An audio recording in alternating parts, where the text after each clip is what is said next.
एक गांव में एक बनिया ने 100 रुपये एक किसान को इन्वेस्टमेंट के तौर पर दिए थे।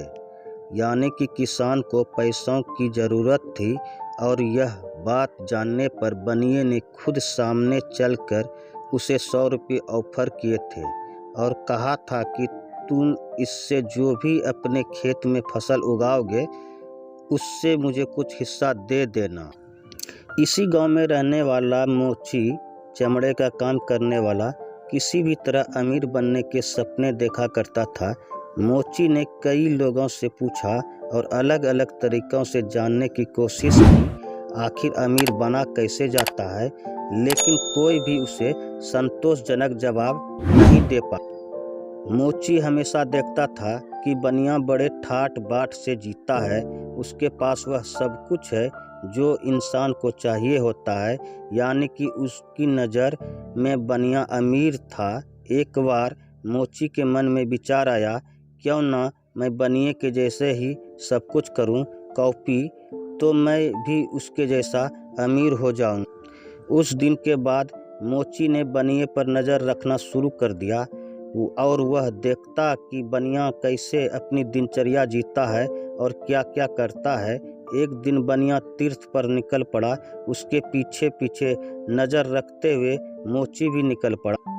तीर्थ पर नदी के पास बनिया ने एक लोटा पानी भरा और सूर्य को नमस्कार करते हुए वह एक संकल्प लेते हुए बोला कि इस वर्ष मैंने जो किसान को 100 रुपये दिया है मैं वह भगवान को अर्पण करता हूँ, यानी कि मैं अब वह उससे वापस नहीं मांगूंगा।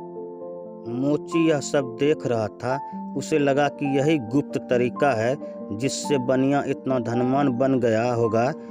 मोची के पास पैसे थे नहीं, इसलिए वह वहीं पर बनिए से मिला और उसे बोला कि वह भी यात्रा करने आया है और उसे 100 रुपये की सख्त ज़रूरत है, इसलिए बनिया उसे 100 रुपये दे दे। बनिया मोची को जानता था क्योंकि वह उसी के गांव का था। फिर भी बनिया ने पूछा, तुम्हें किस लिए यह 100 रुपये चाहिए? मोची ने कारण नहीं बताया और बोला कि मुझे बहुत ज़रूरी काम है, अब बस मुझे पैसे दे दीजिए, मैं जल्दी उन्हें लौटा दूंगा। बनिया ने मोची को 100 रुपये दे दिया और वहां से चला गया। बनिया के जाने के बाद मोची ने भी वही किया जो बनिया ने किया था, यानी कि उसने एक लोटा पानी लिया, सूर्य देव के आगे पानी अर्पण करते हुए बोला कि मैं बनिए से लिए 100 रुपये भगवान को अर्पण करता हूँ। मोची खुश होते हुए और यह सोचते हुए कि वह भी बनिया की तरह जल्द ही अमीर हो जाएगा, अपने घर लौट आया। फसल कट गई और किसान जिसे बनिए ने 100 रुपये दिए थे उसे काफ़ी फायदा हुआ, इसलिए वह अपनी फसल का कुछ हिस्सा लेकर बनिए के घर आया। किसान बनिया से बोला, आपका 100 रुपये का हिस्सा इसमें से ले लीजिए, अगर आप चाहें तो कुछ ज़्यादा भी ले सकते हैं।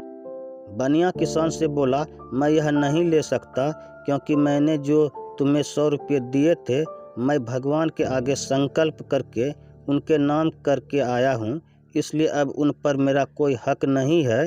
किसान बोला, लेकिन मैंने तो आपसे पैसे लिए हैं, इसलिए मैं तो आपको ज़रूर वापस करूँगा, लेनदार होने के नाते यह मेरा फर्ज है।